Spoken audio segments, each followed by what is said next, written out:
Oyentes de Radio María, un día más con la gracia del Señor proseguimos el comentario del Catecismo de nuestra Madre la Iglesia. Continuamos la explicación del séptimo mandamiento, estamos en el apartado sobre el respeto de los bienes ajenos. Después de haber hablado en el programa anterior de distintas formas, de formas muy diversas de poder faltar contra este séptimo mandamiento, en el punto 2410, que es el que hoy estamos, también habla de otra forma distinta también de faltar contra este mandamiento, que no hace ya referencia directamente a apropiarse de cosas, etcétera, sino al tema de las promesas y los contratos. Vamos a hablar de ello. También, por lo tanto, está regulado dentro del séptimo mandamiento todo lo que hace referencia a nuestros compromisos adquiridos con el prójimo. Dice así: las promesas deben ser cumplidas y los contratos rigurosamente observados, en la medida en que el compromiso adquirido es moralmente justo. Una parte notable de la vida económica y social depende del valor de los contratos entre personas físicas o morales. Así, los contratos comerciales de compra o de venta, los contratos de arriendo o de trabajo. Todo contrato debe ser hecho y ejecutado de buena fe. Bueno, por lo tanto, este punto 2410 trata de nuestro compromiso con las promesas que hemos hecho a otras personas o con los contratos que hemos firmado con otras personas. En su día ya hablamos en el Catecismo de que también existen promesas, no sé si llamarle contratos, que eso ya es otra cosa, ¿no? Pero llamarle promesas y compromisos para con Dios. No lo olvidemos, eso aquí nos lo recuerda el Catecismo, que en el punto 2101 se habla de cómo en distintos momentos de nuestra vida hemos hecho también promesas a Dios, promesas en el bautismo, en la confirmación, en el matrimonio, en el orden sacerdotal, ¿no? Promesas que incluso a veces se han hecho solemnemente en el marco de un sacramento, como una especie de compromiso de decir: el Señor se compromete contigo a darte esta gracia y tú te comprometes, pues, por ejemplo, el sacramento de la confirmación, a una fidelidad, etcétera, ¿no? Pero claro, nosotros a veces, como han sido con Dios, como Dios es invisible, como no se queja, como no dice nada, o sea, a veces las promesas hechas para con Dios tenemos mucha mayor ligereza con ellas que las hechas al prójimo, lo cual es sorprendente, porque una promesa también tiene más valor todavía, pues dependiendo de a quién se la ha hecho, ¿no? En la medida en que esa persona a quien se la ha hecho es alguien tan importante, dignifica y le da valor a tu compromiso, ¿no? Entonces, esto lo digo para llamar la atención, lo explicamos en su momento, pero que nos demos cuenta que cuando hablamos de incumplimiento de promesas y de compromisos, bueno, aquí desde luego en el contexto del séptimo mandamiento es verdad que se refieren al prójimo, ¿no? Pero que sepamos que existen también promesas y compromisos adquiridos ante Dios y que pocas veces, ¿no? Yo no sé si recuerdo que en mi vida también de confesor, etcétera, pues algunas personas se caigan en cuenta en su examen de conciencia y decir: yo me comprometí en la confirmación a esto, y me comprometí en el matrimonio a esto, y me doy cuenta de que no he sido fiel a lo que me comprometí, ¿no? Deberíamos de tener más conciencia de las promesas que realizamos con Dios, principalmente en el entorno de los sacramentos, pero también a veces por devoción personal, porque muchas veces hemos hecho consagraciones personales o promesas hechas a Dios en el contexto de una peregrinación, etcétera, etcétera, etcétera. Bien, pero como digo, aquí se refiere a otra cosa, ¿no? Se refiere a nuestras promesas y contratos hechos con el prójimo. Primera cosa que hay que afirmar: hombre, que la Iglesia, cuando se dirige al hombre como sujeto y le habla de que tiene que ser fiel a las cosas a las que se ha comprometido, con promesas o con contratos, la Iglesia entiende que el hombre tiene una capacidad de compromiso, tiene una capacidad de compromiso. Y esto, que es un poco obvio, viene bien decirlo hoy en día, ¿no? Viene bien decirlo, pues porque estamos también en una cultura en la que yo creo que esto se deja demasiado oculto, que tenemos una capacidad de compromiso, que es eso de que el hombre en cada momento se tiene que dejar llevar por la intuición, o por la improvisación, que tenemos una cultura en la que se ha subrayado, pues os ha hecho una imagen del hombre que no tiene que atarse a nada, no tiene que atarse a ninguna, eso es una especie de legalismo, el que se ate a una promesa, el que se ate a un contrato, esas son visiones ya anticuadas. El hombre tiene que proceder por puro instinto de sinceridad en cada momento, y entonces, ¿qué es eso de esas visiones totalmente ligadas a unos cumplimientos externos de promesas, etcétera, que eso es caer en todo un conjunto de leyes y promesas y casuísticas? Te dije esto, pero no te quise decir esto. Bueno, evidentemente siempre existirán riesgos, existirán riesgos, ¿no? No es muy sano que una persona sea muy prolífica o que tenga una tendencia excesiva a estar siempre haciendo promesas y contratos con uno y con el otro. No es muy sano. Yo creo que promesas y contratos hay que hacer los justos, compromisos, ¿no? Adquiero este compromiso con este, y si lo adquiero y nos damos la palabra, o le prometo tal cosa. Bien, yo pienso que hay que hacer promesas y contratos los justos, los necesarios. No ser demasiado prolífico en eso si no hay necesidad. Porque cuando somos un poco maniáticos demasiado de estas cosas, vamos a ver, si es que yo creo que después es difícil que lo que era un poco excepcional, si pasa a ser la forma continua de hacer las cosas, pues podemos caer después en una dificultad de cumplir bien las cosas. Y por lo tanto, sí es verdad que se puede caer en una tendencia excesiva de estar siempre con promesas. A este le he prometido tal, el otro nos hemos dado el pacto de esto otro, se puede caer. Pero también, y yo creo que esto es más frecuente hoy en día, también se puede caer en lo contrario, ¿no? En una visión totalmente, digamos, romántica, en la que el hombre tiene que proceder solo por intuiciones, por improvisaciones, y no tiene que atarse a nada, porque si te dije una cosa, pues hoy te digo la contraria, y entonces en cada momento me dejo llevar. O sea, parece como si el hombre no pudiese comprometerse a nada, ¿no? Como si fuésemos una veleta, como si lo importante es dejarse llevar por los sentimientos, que son muy volátiles, y como si el hombre no tuviese una voluntad, ¿no? Parece que también tenemos una cultura en la que estamos arrinconando la voluntad, la capacidad del hombre de comprometerse, y que únicamente hay que dejarse llevar se dice, y perdonar que ridiculice, por la sinceridad de los sentimientos, ¿no? Pues no. Yo creo que hay que escapar de los dos extremos. De ser un leguleyo, que está siempre con promesas y con esto, con lo otro, de ser un leguleyo, un legalista, a ser también un romántico que no tiene voluntad y no tiene capacidad de compromisos y de fidelidad en ellos. Creo que partimos de eso. Y lo que dice el catecismo, bueno, pues que hay que cumplir y hay que cumplir las promesas y observar los contratos, observar los compromisos, ¿no? Y que el hombre maduro es aquel que cumple sus compromisos. Y no cumplir nuestros compromisos es una falta contra el séptimo mandamiento. ¿Pero cómo contra el séptimo mandamiento? Sí, porque cuando hemos adquirido por un compromiso, por una promesa, hemos hecho un pacto con una persona, esa persona, yo he adquirido una responsabilidad, también unos derechos, ¿no? Pero también una responsabilidad, y esa otra persona tiene derecho a esperar de mí, ese cumplimiento. He adquirido un compromiso, ¿no? Y entonces, si no lo cumplo, si no soy un hombre de palabra, peco contra el séptimo mandamiento. Bien, es verdad que aquí se dice, ojo, que no se trata del cumplimiento por el cumplimiento. No se trata de esa especie de casuística, no, es que me comprometí, como cuando éramos pequeños, ¿no? Que me hace gracia, cuando éramos pequeños nos prometíamos cosas y ¿me lo prometes? Y, a ver, no, pero enséñame las manos, porque si poníamos la mano detrás de la espalda y si cruzábamos los dedos, es que entonces esa promesa no tenía valor.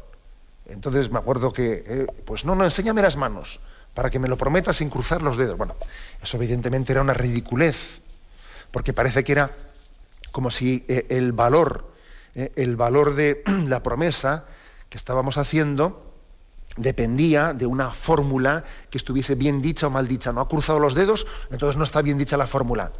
Era una especie de darle un valor cuasi mágico a la fórmula de la promesa, ¿no? Eso es ridículo, evidentemente. No se trata de que digamos que tenemos que cumplir las promesas, etcétera, porque tiene una especie de valor mágico la fórmula que pronunciamos. No, eso es ridículo. Se trata de que hay un compromiso de justicia, porque me he comprometido y la otra persona tiene derecho a esperar de mí. Y la prueba de que no se trata de un valor mágico de la fórmula que pronuncié y estoy atado a ella, la prueba de que no se trata de un cumplimiento por el cumplimiento, es esto que dice aquí, de que tenemos obligación de cumplir las promesas y de observar los contratos en la medida que el compromiso adquirido es moralmente justo, dice aquí. O sea que también si, por ejemplo, uno ha adquirido un compromiso que no es moralmente justo, no tiene obligación de cumplirlo. Pues, por ejemplo, ¿no? Imaginaros que alguien haya adquirido un compromiso de realizar algo que es pecado. Alguien que adquirió un compromiso pues de entregar una droga, de pasar una droga en una frontera, en una aduana, y tiene un compromiso, firmó un pacto, etcétera. Sí, de acuerdo, pero la materia en la que firmó era una materia pecaminosa y por lo tanto tiene el deber moral de cumplir ese pacto que hizo. No tiene ese deber moral. Es más, tiene deber moral de incumplirlo. ¿Esto qué demuestra? Que las promesas y los contratos no obligan por la propia promesa, por el propio contrato, obligan por el bien moral que están preservando. Luego, si yo me comprometí a algo que es injusto, no debo de cumplirlo. Debo de romper, ¿no?, ese contrato, aunque eso después tenga problemas. Pues ya veremos a ver los problemas cómo se solventan, ¿no? Pero debo lógicamente de romper ese contrato. Bien, esta es un poco la introducción. Tenemos un momento de reflexión y continuamos enseguida.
Escuchan el programa Catecismo de la Iglesia Católica con Monseñor José Ignacio Munilla.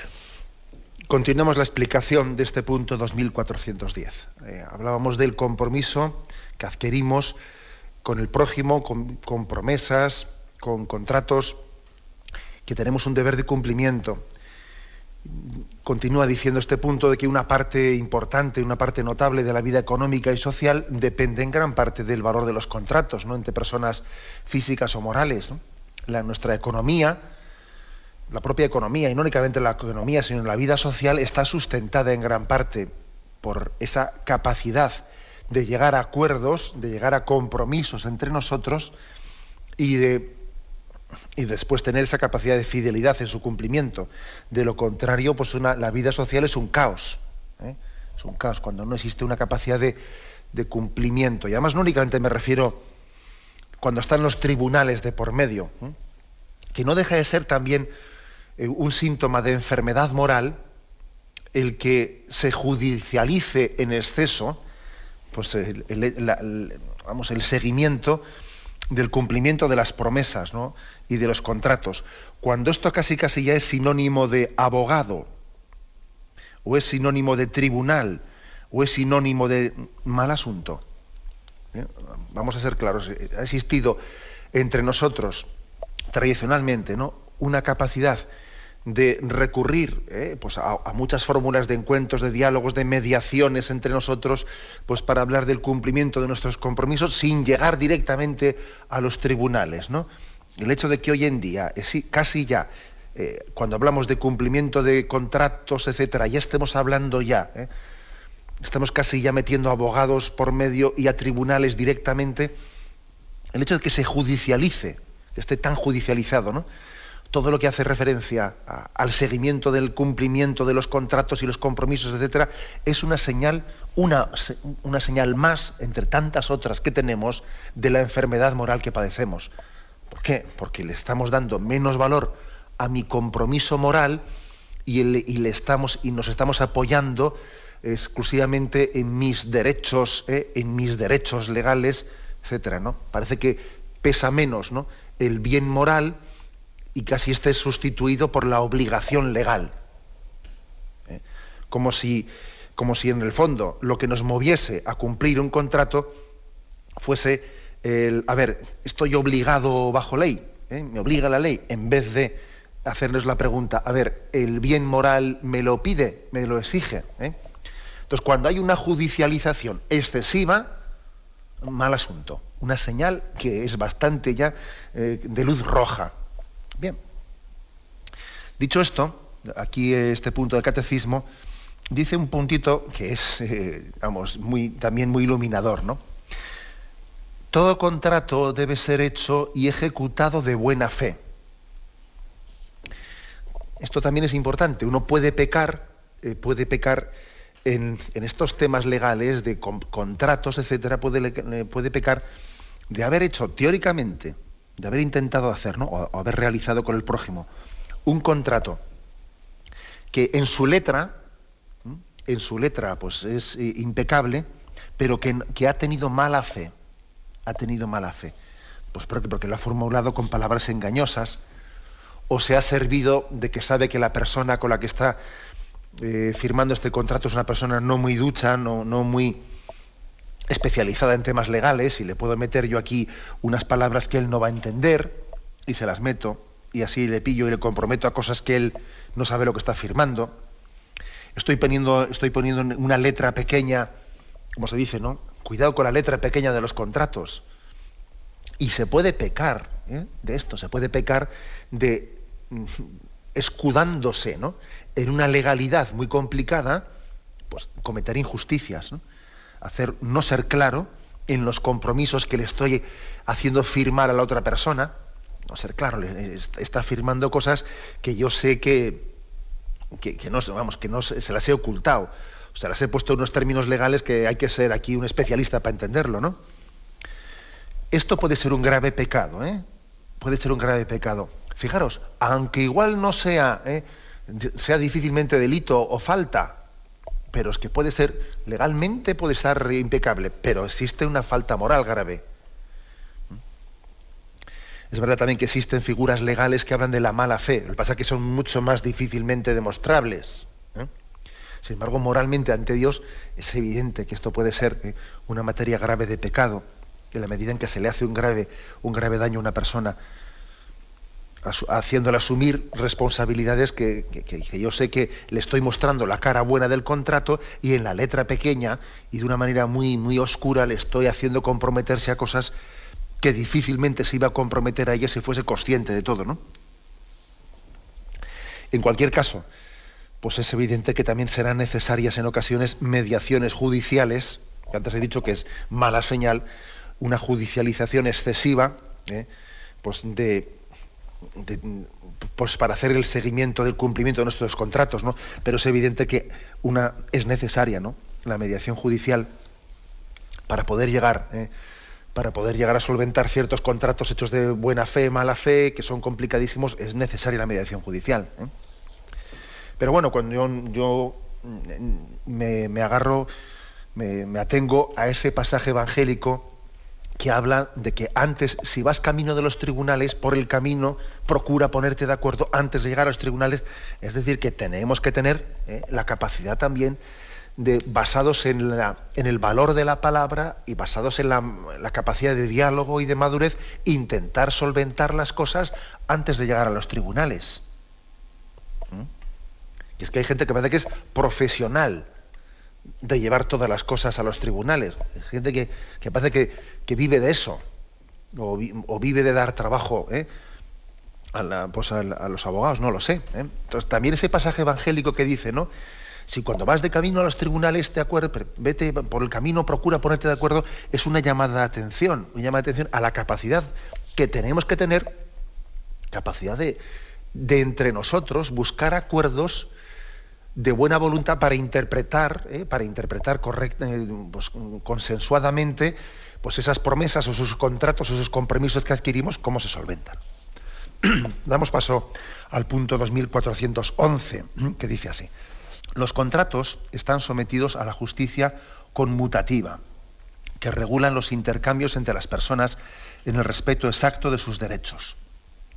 La justicia conmutativa obliga estrictamente, exige la salvaguardia de los derechos de propiedad, el pago de las deudas y el cumplimiento de obligaciones libremente contraídas. Sin justicia conmutativa no es posible ninguna otra forma de justicia. La justicia conmutativa se distingue de la justicia legal, que se refiere a lo que el ciudadano debe equitativamente a la comunidad, y de la justicia distributiva, que regula lo que la comunidad debe a los ciudadanos en proporción a sus contribuciones y a sus necesidades.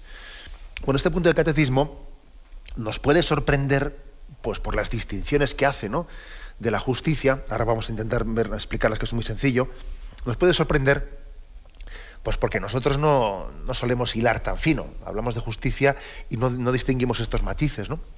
Pero yo creo que el catecismo, si lo incluye dentro de uno de esos puntos, es por algo, es decir, porque la Iglesia tiene una amplia experiencia en la que al hombre hay que, también para hacerle entender su deber de justicia, hay que distinguirle las cosas, hay que matizárselas, porque puestos un poco a intentar justificar nuestro egoísmo, somos tremendos, ¿no? Nuestro grado de subjetividad para entender que la razón la tengo yo y no el otro, que pocas veces, ¿no?, vemos una confrontación entre dos personas que igual tienen un problema en torno a un contrato, un tal o un cual, y que pocas veces vemos que una de ellas diga, pues cuando se están en un juicio mismo, ¿no?, donde sea, cuando se están contraponiendo razones a favor, a ver en contra, a ver quién tiene razón, que pocas veces, yo no he visto nunca, que de repente uno levanta la mano y digo, sí, es verdad, me he dado cuenta que estaba equivocado, no, la razón la tiene el otro. Eso no ocurre casi nunca. Se trata de discutir, pero para salirme con lo que es favorable a mis intereses. Es decir, a ver si busco, es como si yo voy a donde un abogado no a decirle, oiga, tenemos este problema, ¿quién cree usted objetivamente que tiene razón? No, sino vamos y le decimos, mire, tengo este problema, a ver usted qué recursos legales busca para darme a mí la razón. Eso es exactamente lo que ocurre. Entonces es un recurso a la legalidad, no para buscar la verdad limpiamente, sino para ver cómo me salgo yo con la mía. Entonces, esto, como podéis ver, esto no es limpio, no es limpio. Y por eso, desde esta experiencia, aquí el catecismo dice, vamos a intentar poner las cosas en su sitio, no nos autoengañemos, no nos autoengañemos recurriendo siempre a ver si busco algún razonamiento que me dé a mí la razón y olvidando los que serían favorables al otro, ¿no? Por eso, para intentar buscar el bien limpiamente, aquí el catecismo dice, vamos a ver, distingamos entre tres cosas: justicia conmutativa, justicia legal y justicia distributiva. Y las tres hay que sumarlas. La primera, la básica, es la justicia conmutativa, que es la que regula los intercambios entre nosotros, con el prójimo, en el respeto de los derechos del prójimo. Pues eso, el hecho de que yo he firmado con una persona pues un contrato laboral, un contrato lo que sea, y tengo un deber yo de cumplir como trabajador de esta manera, y el otro tiene un deber de satisfacerme no únicamente en un salario, sino en unos derechos laborales, etcétera. Una justicia conmutativa. Una promesa que también realice a tal persona, una promesa de, pues, por ejemplo, un pacto o lo que fuese. Esa es una justicia conmutativa, que es la básica, dice. Segundo, la justicia legal. Regula lo que debemos a la comunidad, no tanto un derecho que yo tengo con una persona que he firmado con él un contrato, sino lo que debo a la comunidad, en el respeto de sus leyes. Es decir, yo estoy viviendo en una sociedad y no estoy, o sea, no es posible que yo la entienda únicamente con pactos personales con este, con el otro, con el otro. También hay una comunidad política y yo tengo una justicia, tengo unos compromisos legales para con la comunidad, no únicamente para con quien yo he pactado personalmente. Y esto, segundo, también tiene que ser cumplido. Y en tercer lugar, existe también una justicia distributiva que regula lo que debemos a los demás en proporción de nuestras posibilidades y de sus necesidades. Es decir, que más allá de lo que es la justicia conmutativa, que yo he pactado con esto, no, es que más allá de lo que he pactado, hay también una justicia distributiva. Yo tengo un deber también de distribución de los bienes según mis posibilidades y según mis necesidades y las del prójimo. Tiene que haber alguna forma, lógicamente, de baremar esto, etcétera, pero no vale con quedarse con la justicia conmutativa. Tampoco vale únicamente con quedarse con la justicia legal, lo que digan las leyes que regulan la convivencia de un pueblo, ¿no?, de una nación. Hay que llegar también a la justicia distributiva. Bueno, pues como veis, pues este punto 2411 hila fino. Hila fino diciendo que el hombre tiene que buscar el bien pensando y también saliendo de sí mismo. Es básica la justicia conmutativa, pero también la justicia conmutativa después tiene que dar el salto a la justicia legal y a la distributiva. Yo creo, por concluir esto antes de hacer el siguiente descanso, yo creo que lo importante es no jugar a las leyes, no jugar al legalismo, no jugar a ello, sino entender que estas distinciones que hacemos tienen que ser en función de buscar la verdad y el bien moral. No estar recurriendo, ¿no?, a las disquisiciones legales como si fuese una especie de recovecos en los que yo me escondo para preservar mis derechos y mis intereses particulares, ¿no? Es muy importante el espíritu, no únicamente la letra, ¿no? Pues antes hablaba de la buena fe o la mala fe con la que se puede firmar un contrato. Es muy importante el espíritu, ¿no? Y esto pues afirmado además por la Iglesia, el catecismo de la Iglesia Católica, pues es determinante. La letra mata cuando no está ligada al espíritu, y el espíritu da vida. Bien, tenemos un momento de reflexión. Terminamos el comentario, pasando ahora al punto 2412. Hemos hablado del tema del cumplimiento de las promesas, de los contratos y de la importancia de guardar la justicia conmutativa. Este punto 2412 dice lo siguiente: en virtud de la justicia conmutativa, la reparación de la injusticia cometida exige la restitución del bien robado a su propietario. Jesús bendijo a Zaqueo por su resolución. Si en algo defraudé a alguien, le devolveré el cuádruplo. Los que de manera directa o indirecta se han apoderado de un bien ajeno están obligados a restituirlo o a devolver el equivalente en naturaleza a una especie si la cosa ha desaparecido, así como los frutos y beneficios que su propietario hubiera obtenido legítimamente de ese bien. Están igualmente obligados a restituir en proporción a su responsabilidad y al beneficio obtenido todos los que han participado de alguna manera en el robo o que se han aprovechado de él a sabiendas, por ejemplo, quienes lo hayan ordenado o ayudado o encubierto. Bueno, se habla por lo tanto aquí del tema de dentro de la justicia conmutativa, esa justicia que decíamos que regula el compromiso, los compromisos adquiridos en el intercambio de derechos y deberes con el prójimo. Habla de la obligación de restitución.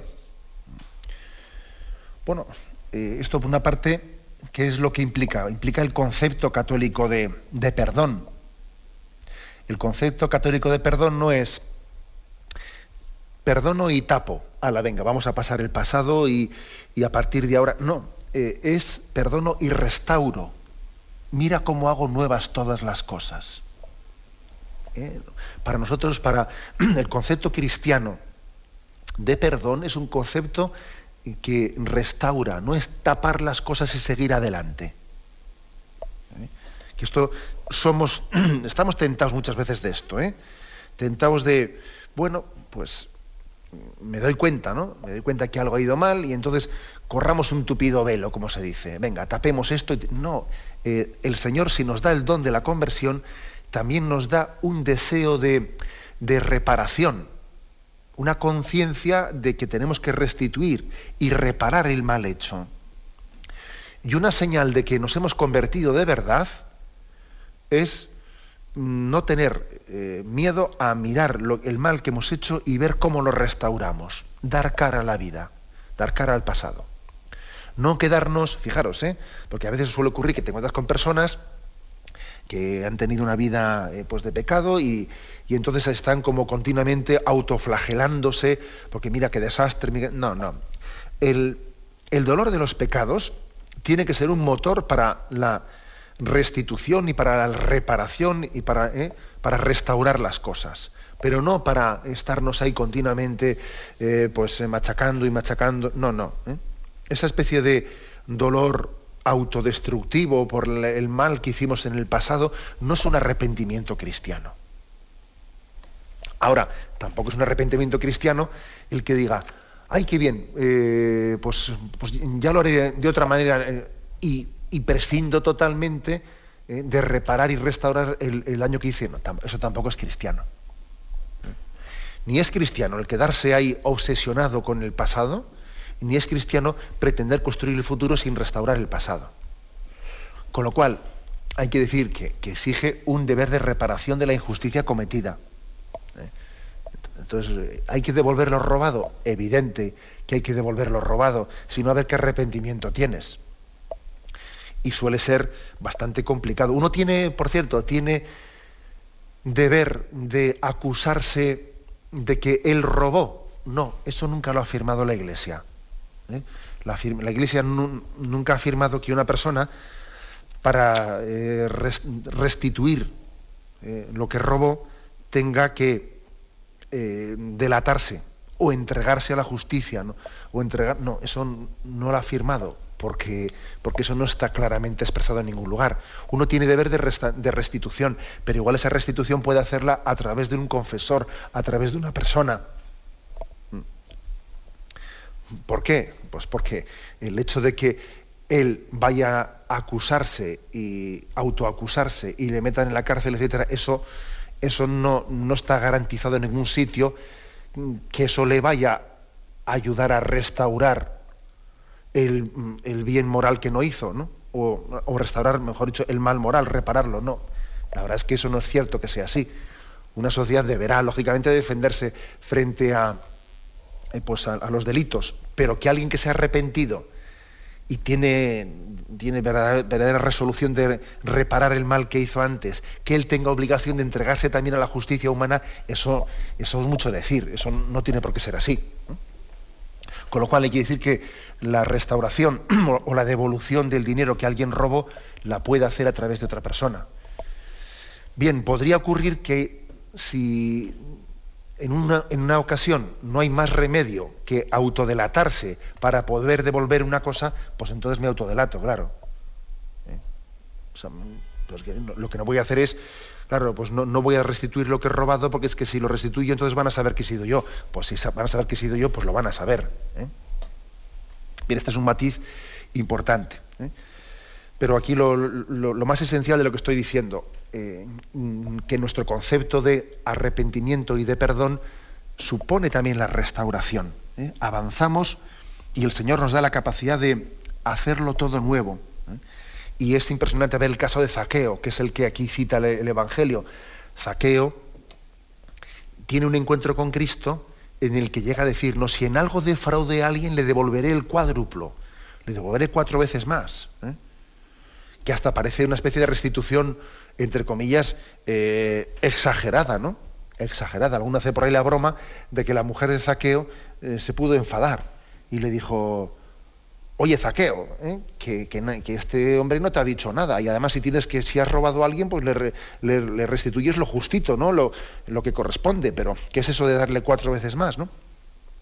La restitución tiene que ser, o sea, no tenemos que ser cicateros, es mala señal, ¿no?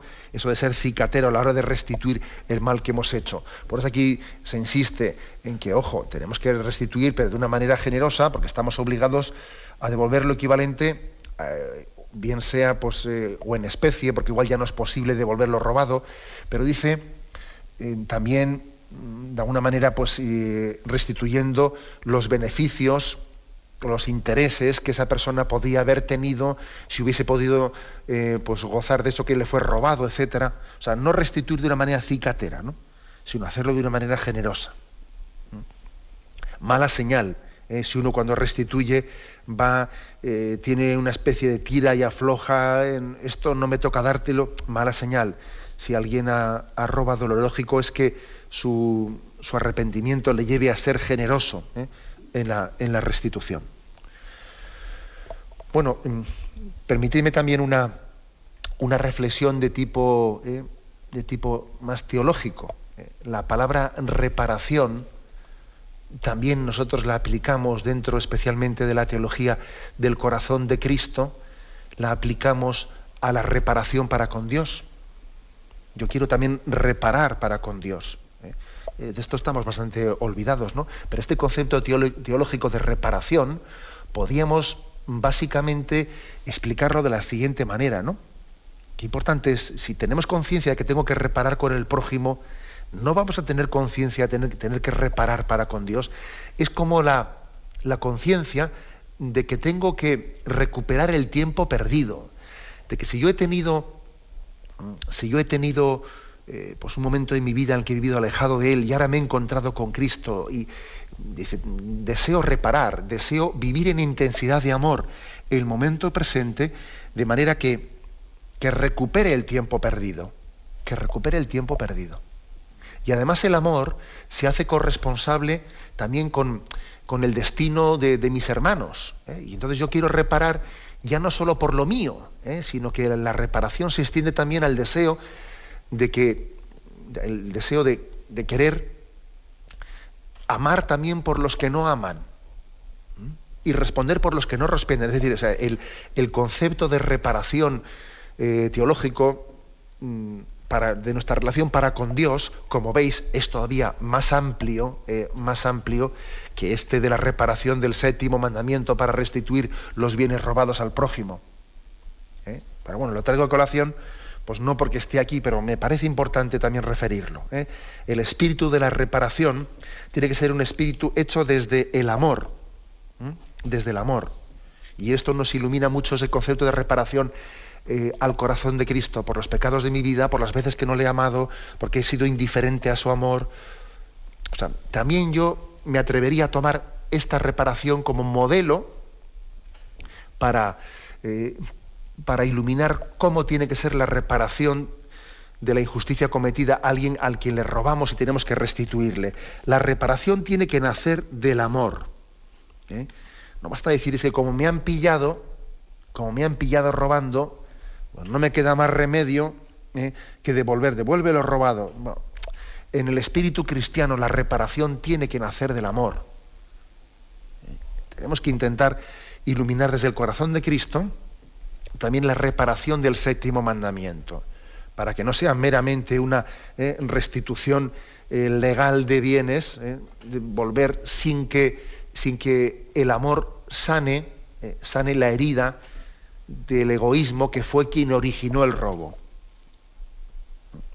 Repito, por lo tanto, ¿no? La definición de reparación, en el sentido teológico, esa reparación que hacemos con el corazón de Cristo es intentar, ¿no?, recuperar el tiempo perdido, viviendo el momento presente como en intensidad de amor y reparando de esta manera los momentos de nuestra vida en los que no amamos y no respondimos al amor de Cristo, haciéndonos también corresponsables del pecado de nuestros hermanos y queriendo dar a Cristo lo que nuestros hermanos no le dan y compensarle por el pecado de los demás. Ese sentido generoso de reparación tiene que iluminar también la reparación y la restitución en el contexto del séptimo mandamiento.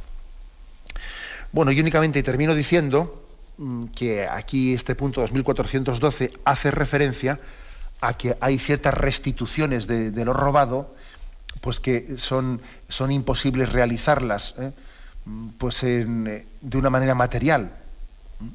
Y también hay ocasiones en las que estoy pensando en algunos jóvenes pues que igual han estado introducidos pues por ejemplo en la droga y han llegado a cometer una cantidad de hurtos para poder conseguir la droga, pues una cantidad de hurtos que son incuantificables, que llegado el momento de su conversión y de su encuentro con Cristo y de su arrepentimiento, es absolutamente imposible una devolución íntegra de todo lo que han robado, que además ni tendrían ya conciencia, ¿no?, sino que se necesita hacer un tipo de restitución también simbólica, simbólica que, bueno, pues hablando con el confesor, pues puede ser la entrega, imaginémonos del primer sueldo que esa persona pues ha podido ganar honestamente dándoselo a unos pobres o a una asociación benéfica o a las misiones. También en ocasiones hay que recurrir a un tipo de restituciones un tanto, digamos, simbólicas,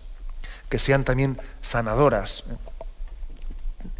Evidentemente también esto está un poco iluminado por esa reparación al corazón de Cristo a la que me refería yo antes, ¿no?, que siempre es una restitución simbólica, y en la medida en que está movida por el amor, ese amor compensa la imposibilidad de hacer una restitución material de cada cosa que hice mal y que robé, que es que en algunos casos, como he puesto el caso de un chico que estuvo metido en la heroína, es casi imposible, ¿no? Esa reparación, cuando está movida por el amor, suple la imposibilidad de una restitución material que en algunos casos pues tiene que ser suplida por esa intencionalidad de amor. Bien, lo dejamos aquí. Continuaremos, si Dios quiere, mañana a partir del punto 2413, pero ahora damos paso a la intervención de los oyentes. Podéis llamar para formular vuestras preguntas al teléfono 917-107-700. 917-107-700. De protesta que tiene. O sea que cuando hay un dolor fuerte no hay que tomar analgésicos, hay que ir directamente al médico. Hay que bien, pero no analgésicos fuertes para que se cometa el error de bloquear la defensa y no poder llegar al diagnóstico. Bien. ¿Le gustaría tener sus programas favoritos de Radio María para escuchar en cualquier momento? Llame y pídanos el programa que más le interesa en cualquiera de sus emisiones. Recogeremos su petición además de sus datos completos para hacer el envío. Solo necesita tener un lector de CD o DVD que reproduzca el formato de compresión digital MP3. Llame al 914-550-480 y atenderemos su petición encantados. Tome nota. 914-550-400. Sí, buenos días. ¿Con quién hablamos? Buenos días, mire, a mí una señora que estuvo trabajando en un centro grande de la Seguridad Social, pues creo que cogía cosas de allí, comida, ropa y demás cosas. Y entonces ella dice, ahora que es mayor, que cómo podría ella restituir a la Seguridad Social lo que ha robado. Entonces yo quiero saber más o menos, porque ella me ha preguntado a mí y no sabe qué cantidad. Ella estaba en su casa y eran pobres, y entonces pues cogía cosas de ahí, la comida a lo mejor la iban a tirar, a otro unas veces sí, otras veces no, y así. Y entonces ahora ella dice que cómo va a restituir esas cosas. Pues mire usted, pues es una pregunta práctica. Yo lo que le diría a ella es que hable con un confesor, ¿no? Y siempre con ese confesor también podrá detallar más las cosas. Y hay que decir, por ejemplo, que en un caso como este que dice la oyente, en un centro público, sería hasta un problema esa restitución, decir, mire, es que yo aquí cuando fui empleada pues cogí unos alimentos y tal. Vamos a ver, sería hasta imposible en la contabilidad de un centro de la Seguridad Social el ver cómo ahora damos entrada a no sé qué dinero, porque alguien que sería hasta contablemente un problemón. Seguro que los que dirigen ese centro le dirían a esa persona, mire usted, no venga que no nos entregue este dinero que nos causa un problema contable, que esto no le podemos dar ni forma. Y entonces lo lógico es que se recurra a un tipo de restitución pues distinta en una sociedad benéfica. Que esa sociedad benéfica no es en la que ella cometió esa injusticia de apropiarse de eso. Bien, de acuerdo, será otra distinta, pero también hay que guardar desde el espíritu de la restitución, ver también un poco la forma más adecuada y posible. Eso es un poco lo que a mí me sugiere ese caso concreto. Luego también el hecho de que ella puede decir, bueno, es que en algún caso yo los alimentos que cogí eran alimentos que prácticamente pues yo los veía que se estaban desperdiciando, que no iban a ser aprovechados. Pues, bueno, también cambia bastante la calificación quizás de las cosas, ¿no? Me parece a mí. Pero aún y todo, el tener delicadeza de espíritu y el decir, bueno, yo aunque igual esas cosas que cogía, pues me parece a mí que allí se iban a estropear, etcétera, pero vamos, podía haber pedido permiso, ¿no? Se lo podía haber preguntado a alguien, ¿no? Y no lo hice, etcétera. O sea, el que alguien tenga la delicadeza de espíritu, de cuestionarse, eso a mí me parece bien, porque yo pienso que pecamos de lo contrario, ¿no? De tapar las cosas y no cuestionarnos y autojustificarnos lo que no es justificable. Adelante, hemos pasado a una siguiente llamada. Buenos días. Sí, buenos días, sí, buenos días. Monseñor. Sí, adelante. Verá, siempre oigo su programa y me ayuda muchísimo. Soy una persona ya mayor y hace poco he perdido un hijo, en fin, de estas cosas de la vida. Entonces, pues, yo años atrás pequé contra el 6º mandamiento, yo estaba ya viuda y nunca me aparté de Dios, jamás me aparté de Dios, porque yo soy muy creyente y en la Virgen muchísimo también. Este pecado le arrastraba y hice una confesión general, lo confesé como es lógico, me absolvió el sacerdote y hace años que yo sobre esto no he pecado más. Uh-huh. Sin embargo, hace poco tiempo me encontré con una persona que yo había estado anteriormente. No hubo ningún contacto físico para nada, simplemente, bueno, pues un saludo y unas palabras, un beso de encontronazo, de que qué tal estás, pues yo bien, pues tú también, no hubo nada más. Pero, yo me pesa ese pecado. No es esto que haya sido un pecado grave, creo, pero yo quiero preguntarle, Monseñor, muy concretamente, si me vuelvo a encontrar con esta persona, o nos saludamos, o hay, como le acabo de decir, un beso, pues ¿cómo estás? Pues yo te encuentro mejor, peor, tal. Yo creo que no está bien, o sea, yo quiero volverme a confesar otra vez, debo hacerlo, Monseñor. De acuerdo. Bien, lo que le agradecemos al oyente su sinceridad, ¿no? Y su transparencia y su deseo de hacer bien las cosas.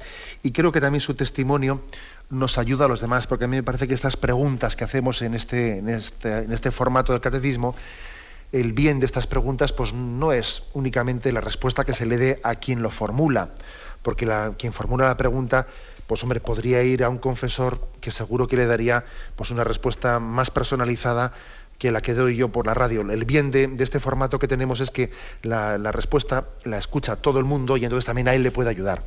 Entonces me parece iluminador lo que dice el oyente, claro. Se encuentra con una persona con la que en un momento de su vida cometió un pecado contra el sexto mandamiento, ¿no? Pasados los años que ya tiene perdonado ese pecado, etcétera, se encuentra con ella. Entonces, ¿qué ocurre? Que al encontrarse con ella, pues lógicamente se le revuelve un poco el interior. Se le revuelve el interior.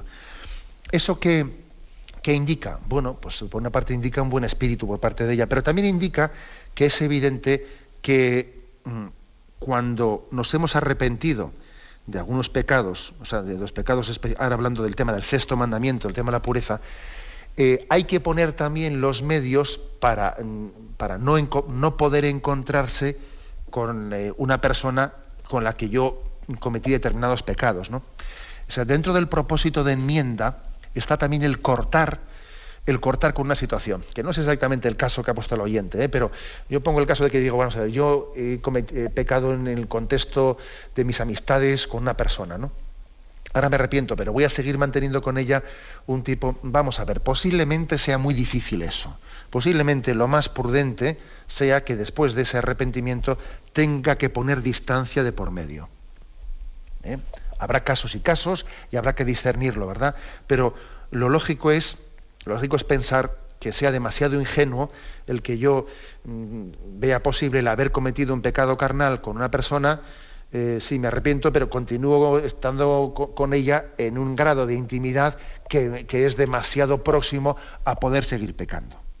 ¿De acuerdo? O sea, esto como principio general. Hombre, el caso que pone el oyente me sirve para explicar esto que he dicho, pero claro, el encuentro que ella ha podido tener, que hace años siquiera que no se veía con una persona, hace mucho más difícil que ese encuentro pues pueda ser motivo de volver a caer en un pecado. Entonces yo le diría al oyente que no tenga ese sufrimiento, porque me parece que, aunque a mí me ha servido para explicar este principio, no me parece que sea el caso de ella. No creo que ella vaya a tener el riesgo de, porque se haya encontrado con una persona después de unos años, se hayan saludado y se hayan despedido, hombre, pues evidentemente no buscarla. O sea, no buscarla. Y si ve que la otra persona le busca a ella, pues poner tierra por medio, ¿no? Pero yo creo que el caso de ella pues no es un peligro el que exista un saludo normalizado después de unos años de no verse. Adelante, damos paso a un último oyente, brevemente, por favor. Buenos días. No, buenos días. Sí, buenos días. Solo quería dar una aportación acerca de las cosas que uno toma o son robadas cuando no es necesario. Sí. Pues yo tuve una experiencia de conversión y quiero darle la oportunidad a las personas de hacerles saber que Dios nos da la oportunidad cuando nos dan, por ejemplo, dinero de más y no nos damos cuenta, o tomamos cosas que indirectamente pues no son nuestras. Pues Dios nos da la oportunidad de devolver ese dinero de una manera, ya sea al templo, en una ayuda o colaboración, porque a mí se me hizo sentir eso. Desde niña pues tomaba cosas de juguetes de niño y Dios me ha hecho saber que eso no es correcto. Incluso tomar cosas de los hoteles, de los aviones, cosas así, si uno no las pide, no está bien. Uno debe pedir las cosas siempre. Así nos enseña pues el Evangelio, que uno debe ser siempre correcto en las cosas, porque Dios es orden. De acuerdo. Y si Dios quiere que lo imitemos, debemos de seguir lo que Dios nos enseña, que es para bien de nosotros. Gracias por su testimonio. Tenemos el tiempo cumplido y además creo que su intervención no necesita mucho comentario. Me despido con la bendición de Dios Todopoderoso, Padre, Hijo y Espíritu Santo. Alabado sea Jesucristo.